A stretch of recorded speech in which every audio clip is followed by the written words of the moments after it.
Bonjour et bienvenue sur Philantrepreneur. Je suis ravi de te retrouver pour ce nouvel épisode, riche en enseignements et en introspection. Grande nouvelle, mes vidéos sont désormais disponibles en format podcast sur Spotify, Apple Podcasts, Amazon Music et YouTube Music. Aujourd'hui, nous allons nous plonger au cœur d'un concept fondamental, ton why, ton pourquoi. Comprendre et incarner ton why, c'est découvrir la raison profonde qui oriente chacune de tes actions, que ce soit dans ta vie personnelle ou professionnelle. Ce voyage introspectif t'aidera à donner un sens plus riche à tes choix et à tes décisions. Tu es prêt ? Avant ça, on va commencer par une petite histoire. Imagine un chemin de campagne, long et poussiéreux, étiré sous un soleil implacable qui réchauffe l'âme autant que la terre. Tu marches, chaque pas te rapprochant un peu plus de l'inconnu. Au loin, 3 silhouettes se découpent dans la chaleur du midi. Intrigué, tu t'approches et tu découvres 3 hommes absorbés par une tâche millénaire, tailler la pierre. Le premier homme, l'air fatigué et le regard empreint d'une résignation silencieuse, lève à peine les yeux lorsque tu lui demandes « Mais que faites-vous » D'une voix basse, il murmure « Je taille des pierres pour nourrir ma famille et pour purger ma peine. » Le deuxième, dont les gestes précis et l'esprit concentré témoignent d'une certaine fierté, s'arrête un instant pour te répondre « Moi, je taille des pierres, c'est mon métier. Mon père l'a fait avant moi et j'ai appris à maîtriser cet art. Chaque pierre que je travaille est pour moi une occasion de perfectionner mes compétences. » Puis, le troisième homme, dont le visage s'illumine d'un sourire radieux et confiant, te lance avec conviction « Moi, je participe à la construction d'une cathédrale. » Cette petite histoire illustre 3 niveaux de motivation qui nous accompagnent dans notre vie personnelle et professionnelle. La première, la motivation alimentaire. Faire les choses par nécessité pour répondre à des besoins de base, souvent dictés par des obligations et contraintes extérieures. C'est une étape normale dans la vie et il n'y a rien de mal à cela. C'est ok, on a tous commencé par là. La motivation instrumentale. Trouver un plaisir dans l'acquisition de compétences et la maîtrise d'un savoir-faire en développant une expertise et en cherchant à s'améliorer continuellement. Enfin, la troisième, la motivation finale. Être animé par une vision et un but plus grand que soi en mettant son énergie au service d'un projet qui nous dépasse. C'est la forme de motivation la plus puissante et la plus durable.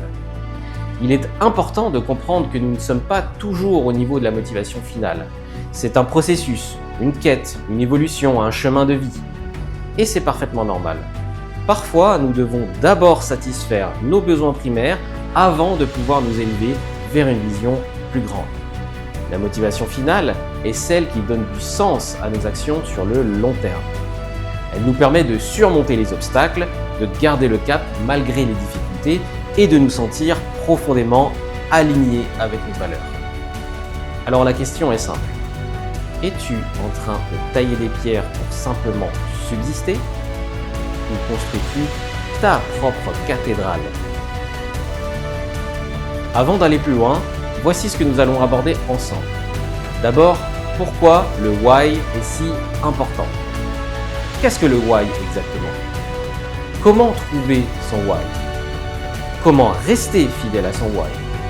Et enfin, nous allons illustrer cela avec un exemple complet, mon entreprise Hyper où le why occupe une place centrale. Pour saisir l'importance du why, je te recommande fortement de visualiser la conférence de Simon Sinek « How Great Leaders Inspire Action ». Le lien est en description. Dans cette conférence, Simon Sinek y introduit le Golden Circle, une sorte de cercle imbriqué qui imbrique le why, pourquoi, le how, comment et le what, quoi. Dans cette vidéo, Simon Sinek explique que notre cerveau est structuré en 3 niveaux correspondant aux 3 couches du Golden Circle et qu'une compréhension du rôle de ces 3 couches pour orienter notre vision et notre communication peut avoir un impact significatif sur notre motivation et la motivation des autres. Les entreprises et les leaders inspirants commencent par expliquer leur why plutôt que d'énumérer ce qu'ils font, leur what, ou comment ils le font, leur how. Le what renvoie à la partie la plus récente de notre cerveau, notre néocortex, doté de la capacité du langage, d'émettre des raisonnements analytiques et rationnels, tandis que le why concerne la couche profonde du cerveau limbique, le centre et siège de nos émotions et de nos convictions. Les neurosciences montrent que nos décisions sont fortement influencées par les émotions. Des neurotransmetteurs comme la dopamine ou la sérotonine soutiennent notre motivation intrinsèque, celle qui émerge de nos convictions et de nos passions, plutôt que de récompenses externes, la motivation extrinsèque. Je t'invite à revoir la vidéo que j'ai publiée précédemment à ce sujet. Les études en imagerie cérébrale suggèrent que lorsque nous agissons en cohérence avec nos valeurs et notre raison d'être, nos circuits de récompense s'activent plus durablement, nous rendant plus résilients face aux obstacles. Le why a souvent été simplifié à un élément de business plan ou projet d'entreprise. C'est une erreur d'interprétation qui effleure le concept du why et ne conduit qu'à la construction d'un why très superficiel et bien souvent à but uniquement commercial. Simon Sinek, dans une autre de ses interventions, explique que ce n'est pas la bonne interprétation en rappelant que le but d'une entreprise n'est pas, contrairement à ce que l'on pense spontanément, de faire de l'argent. Le but d'une entreprise durable est de déployer sa vision, inspirer les autres et l'offrir au monde. Le profit qu'elle génère est une conséquence du déploiement de cette vision. Aussi, si tu veux avoir un impact durable, comme je le souhaite également, ne fais pas l'erreur de chercher un why superficiel dont le but serait simplement d'enrober le fait de vouloir faire de l'argent. Rappelle-toi, le why vise à développer la motivation finale, celle qui surpasse ce que l'on fait et qui nous permet une vision plus durable et plus engageante. Ton why va donc au-delà d'un simple objectif ou d'une ambition ponctuelle. C'est la raison qui te porte, même dans l'adversité. On peut les imaginer comme des racines d'un arbre. Elles s'ancrent en profondeur, tes valeurs, ta vision. Elles nourrissent le tronc, tes choix, et tes branches, tes actions. Les feuilles, la manière dont tu réalises ces actions, dépendent de la vitalité de ces racines. Ces racines se composent principalement de deux éléments. Un but clair, l'horizon ou la destination que tu souhaites atteindre, des valeurs fondamentales, la boussole qui guide tes décisions et te permet de dire non aux distractions contraires à ton essence. Le philosophe Sénèque disait « Il n'y a pas de vent favorable pour qui ne connaît pas son port ». Savoir pourquoi tu fais les choses, c'est connaître ton port d'attache pour naviguer avec assurance dans la vie, même en eau trouble. Découvrir ton why demande une exploration intérieure authentique. Voici quelques approches qui peuvent t'y aider. Explorer tes émotions en profondeur. Les émotions sont de puissants indicateurs semblables aux voyants lumineux sur le tableau de bord de ta vie. Quand elles s'allument, elles indiquent un décalage potentiel entre ce que tu vis et ce qui te tient à cœur. Si tu ressens par exemple de la colère, interroge-toi sur quelle est la valeur bafouée. Lorsque tu ressens une émotion intense, prends le temps de l'identifier et de la nommer. Tu peux ressentir de la joie, de la tristesse, de la colère, de la peur, du dégoût ou de la surprise. Si par exemple tu te sens en colère, cela peut indiquer qu'une injustice a été commise ou qu'une valeur comme l'équité ou le respect a été bafouée. Pour aller plus loin, utilise la méthode des 5 pourquoi. Cette technique, développée initialement dans le milieu industriel par Toyota, consiste à poser la question « pourquoi » de façon itérative, ce qui peut te permettre de remonter à la source profonde d'une émotion et à découvrir quelle est la valeur trahie. Cela t'aide à distinguer les symptômes, l'injustice, la frustration, des vraies causes, comme les valeurs fondamentales qui ont été touchées. Par exemple, tu pourrais te dire « pourquoi suis-je en colère ?» Peut-être répondras-tu alors « parce que je viens de voir une injustice ». D'accord. Pourquoi cette injustice me touche-t-elle? La réponse pourrait être alors « parce que je suis profondément attaché à l'équité et au respect ». Puis, pourquoi l'équité et le respect sont-ils si importants pour toi? Tu découvres alors qu'ils représentent tes valeurs fondamentales. Pourquoi ces valeurs sont-elles essentielles pour toi? Elles sont indispensables pour vivre dans une société juste. Pourquoi est-il crucial que chacun soit traité de manière juste? Parce que pour toi, une vie harmonieuse ne peut exister sans équité. Grâce à cette méthode simple, tu peux déjà explorer tes émotions. Mais nous reviendrons plus en détail avec d'autres méthodes dans une prochaine vidéo à ce sujet. Identifie tes moments de flow. Le flow est un état d'immersion totale où le temps s'efface et où ta concentration est à son comble. Le psychologue Mihai Csikszentmihalyi a développé ce concept en montrant que le flow survient quand la difficulté de la tâche et tes compétences s'équilibrent.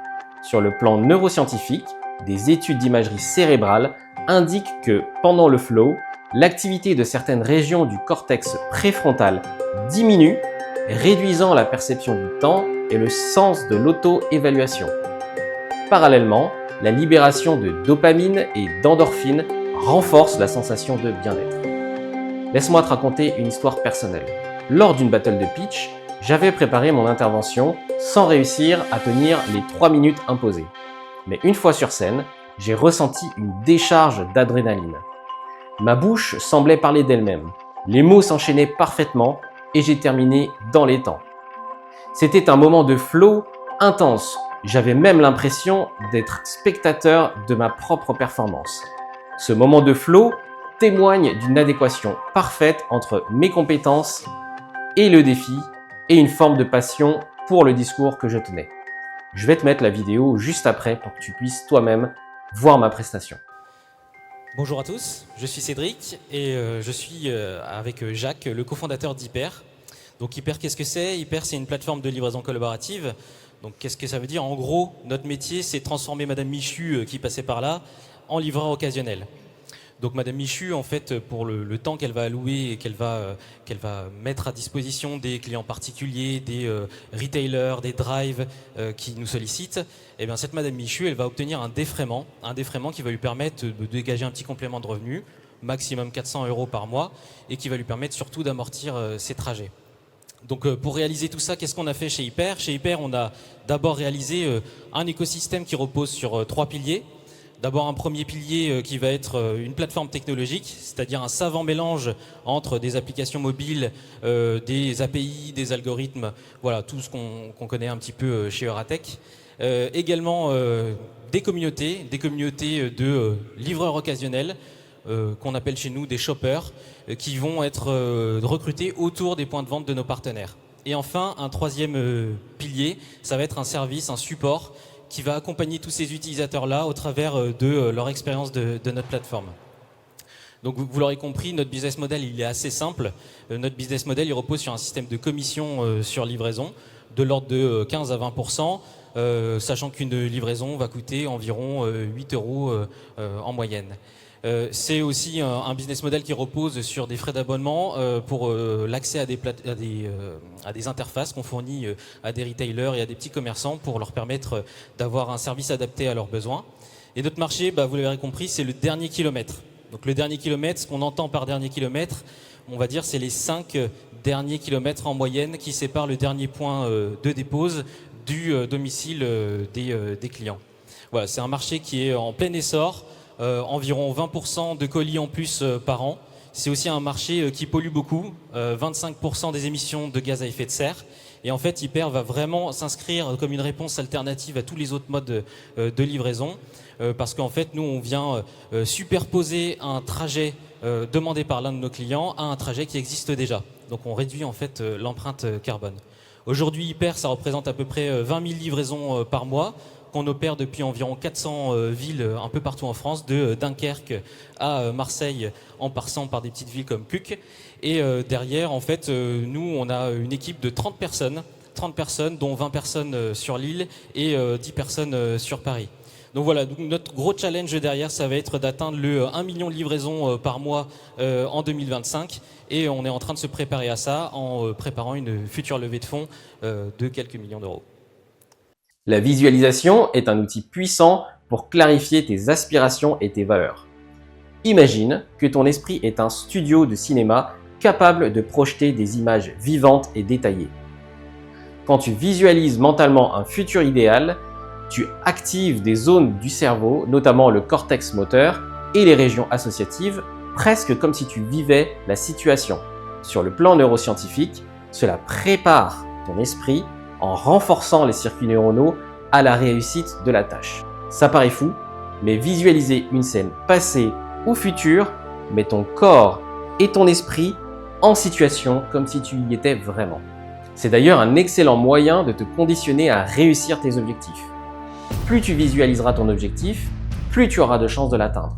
Pour t'y adonner, isole-toi dans un endroit calme.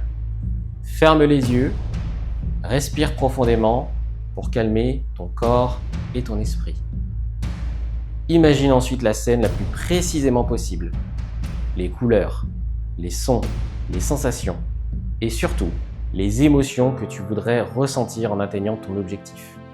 Je te suggère de te visualiser comme un grand-père racontant son parcours de vie à ses petits-enfants. Qu'aimerais-tu qu'ils retiennent de toi ? Quelles émotions aimerais-tu qu'ils ressentent à l'écoute de ton parcours ? Ce processus augmente la confiance en soi et aide à passer de la simple rêverie à l'action concrète. Pose-toi les bonnes questions. Pour aller plus loin dans la quête du why, il te faut réfléchir profondément à tes motivations en te posant des questions ciblées et introspectives. Quelles activités me donnent une énergie naturelle au point de perdre la notion du temps, et ce, même sans aucune forme de rémunération ? Quelles sont les causes ou idées qui me passionnent et me touchent profondément ?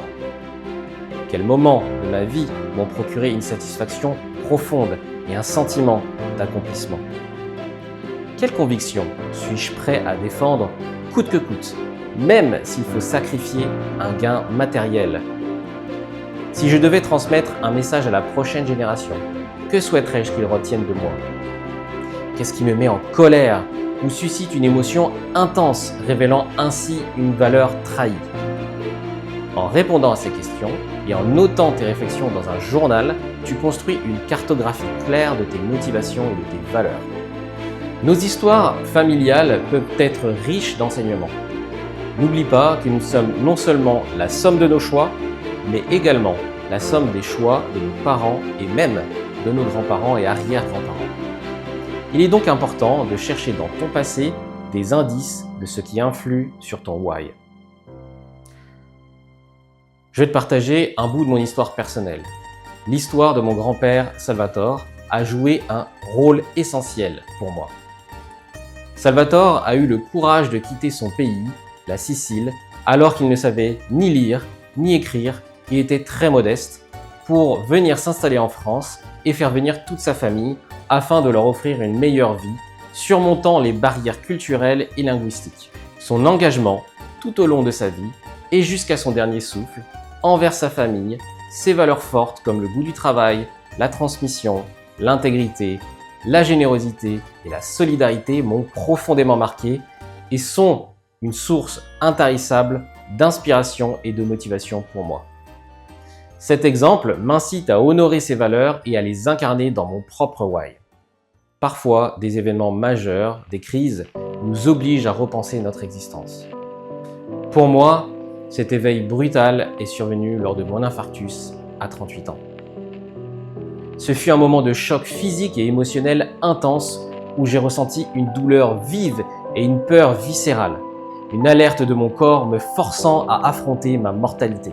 Le choc physique et émotionnel m'a brutalement rappelé à l'ordre alors que j'étais sur le brancard en direction du bloc. Je ne vivais plus en cohérence avec mes valeurs profondes. Cette crise m'a soudainement plongé dans une profonde introspection.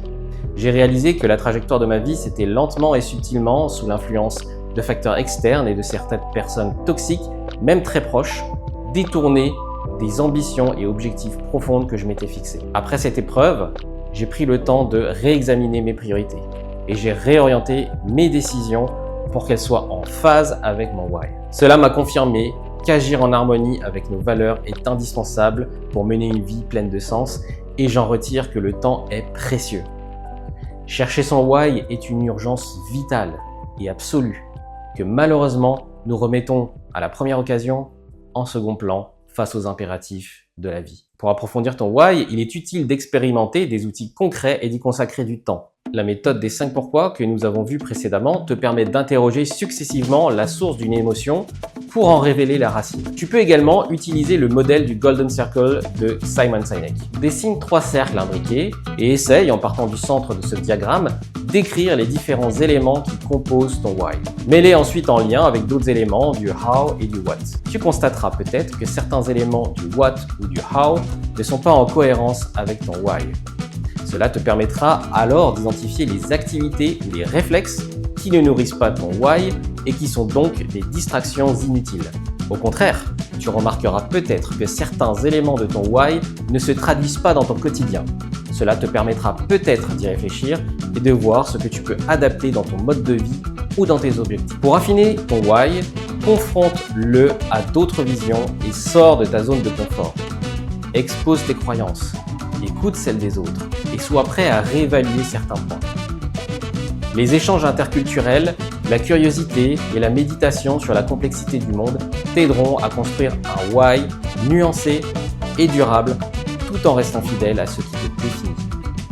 Explore donc de nouvelles activités, rencontre de nouvelles personnes, des personnes de cultures différentes et découvre des perspectives qui pourraient enrichir ton why. Tu peux par exemple, pour sortir de ton cercle, utiliser des applications de rencontres amicales comme par exemple TimeLeft qui te permettra de rencontrer des personnes différentes dans un cadre convivial et ouvert à la discussion. Le voyage est également une source intéressante pour aller nourrir son why. Attention, il ne s'agit pas de se rendre en club de vacances et de faire du tourisme, mais plutôt d'aller à la rencontre des locaux, de discuter de sujets simples de la vie. Élargis ta vision du monde et sors des destinations les plus touristiques pour aller rencontrer la beauté et la richesse des autres cultures qui bien souvent sont malheureusement méconnues et sous-évaluées. Tu te rendras compte qu'en allant à la rencontre des autres, c'est toi-même que tu risques de rencontrer. Intéresse-toi aussi aux autres langues.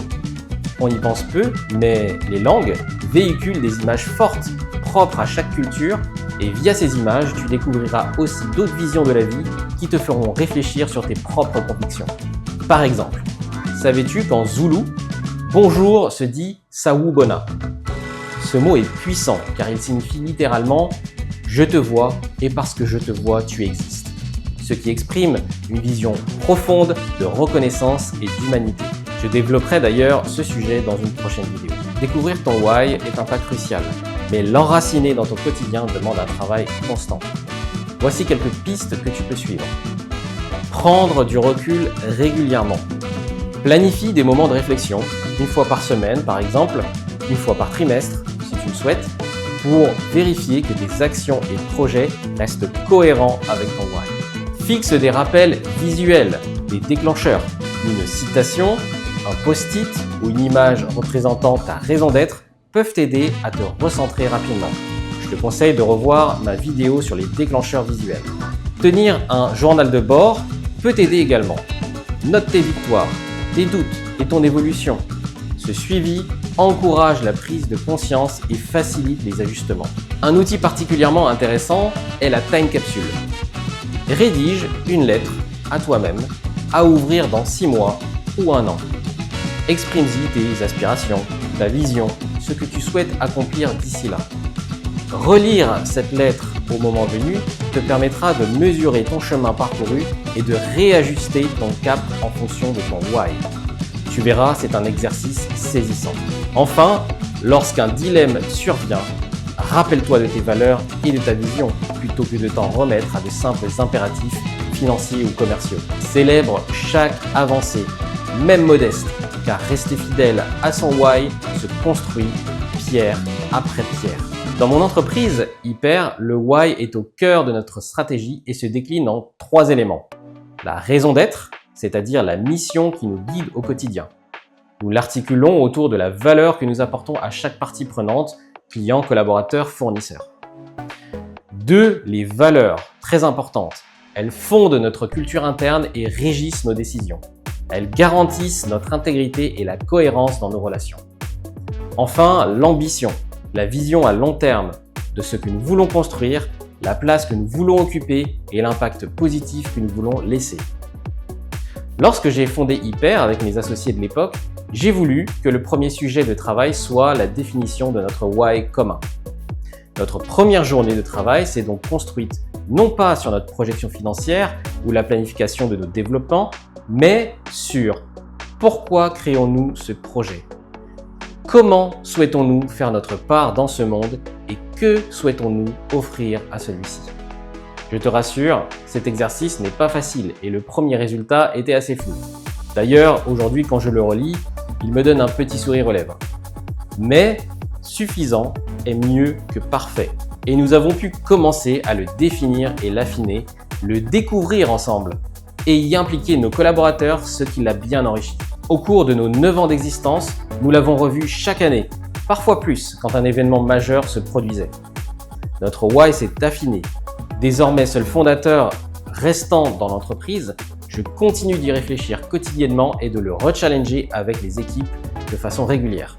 Chaque fois qu'une décision difficile se présente, je rouvre le document qui le formalise et je m'en sers de boussole pour définir quelle sera ma position, la position de l'entreprise. J'essaie d'aligner ce why professionnel avec mon why personnel et inversement. Cette approche prime sur la décision par des indicateurs financiers ou commerciaux et assure des résultats durables, renforçant la confiance et la cohésion avec tous, construisant un lien solide entre notre why commun et notre why personnel pour moi et chacun de mes collaborateurs.